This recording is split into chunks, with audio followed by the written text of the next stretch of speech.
Blackfield, their album 4. Now we all know Blackfield as one of the multitudes of Steven Wilson's side projects that he has with Aviv Geffen, and definitely one of those albums that really showcases a little bit more of a softer, almost poppy sound that has a lot more in the way of kind of dreamy dreamscapes laced within some pretty awesome work.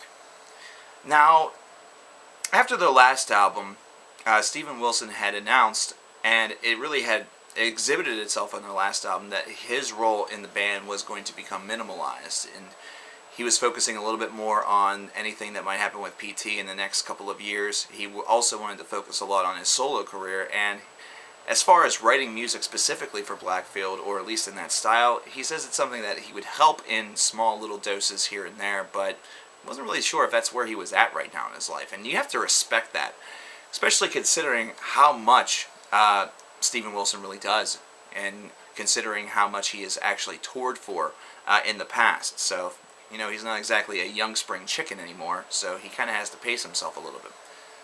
He did leave the project in capable hands with one of the creators of the project, one of the co-creators, should I say, and not to mention, Blackfield's 4 contains some very worthy celebrity influence on it, from Daniel Kavanagh from Anathema, John Donahue, formerly of the Flaming Lips, and was also in Mercury Rev, just to name a couple. And Steven also was able to contribute some guitar work and some vocals for 2 songs, Pills and Jupiter, which are 2 very, very good tracks on this album.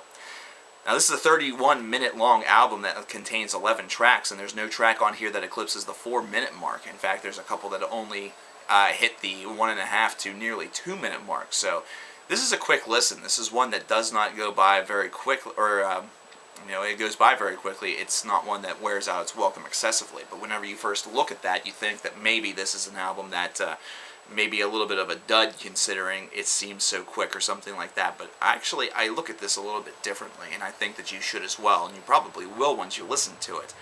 This is an album that feels very much like it is the soundtrack for some sort of film, and it has a lot of emotion in it. It has a lot of prevailing, turmoil within it that also is kind of canceled out by some moments of glee, some moments of real perseverance. But there's also some commentary on here that seems almost as though it sets up a greater theme. So, Pills is one that definitely strikes me, considering it's the opener of this album, and it's almost like it's introducing you to a world that it's really the world that we live in. There's a pill for everything, is one of the lines in this song, and Steven and the boys couldn't be any more correct. There certainly is. You don't necessarily have to feel like yourself at all anymore if you have the proper pill in your hand that eventually goes down your throat. And as you continue onward, you have a lot of different themes on here. Themes of religion, themes of heartbreak. Heartbreak is definitely one of the bigger themes on here, and themes of psychosis, maybe. There's definitely some on here as well, and it's a very unique little listen. The way in which I could best describe this for you guys is the fact that it sounds a lot like a soundtrack to either a musical or a play or a movie that also has a little bit of Blackfield meets Beatles. Beatles metal almost, or Beatles prog would probably be the best way to put it, Beatles prog instead of Beatles metal. That really showcases itself through the cracks and everything like that. The songwriting on this is actually very solid. You're not going to hear any sort of crazy guitar solos in here. This is all going to be, nice soundscapes that have some guitar work and percussion and everything like that, and it's going to have a little bit more building behind it. That just kind of quickly builds the song and builds the position and everything like that. And then once this is lyrically complete, these are not songs that have to overstay themselves and dare to impress with virtuosic instrumentalization.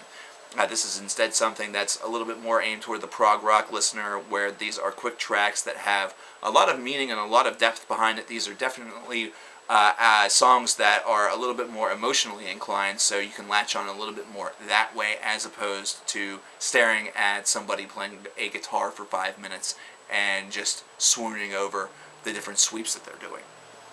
Overall, this is an album I feel it's going to be pretty handy in their catalog. It's definitely one that showcases Aviv's side of Blackfield a little bit more than Stevens, even though he had a hand in it a little bit. Not nearly as much as with, say, Blackfield 1 or 2.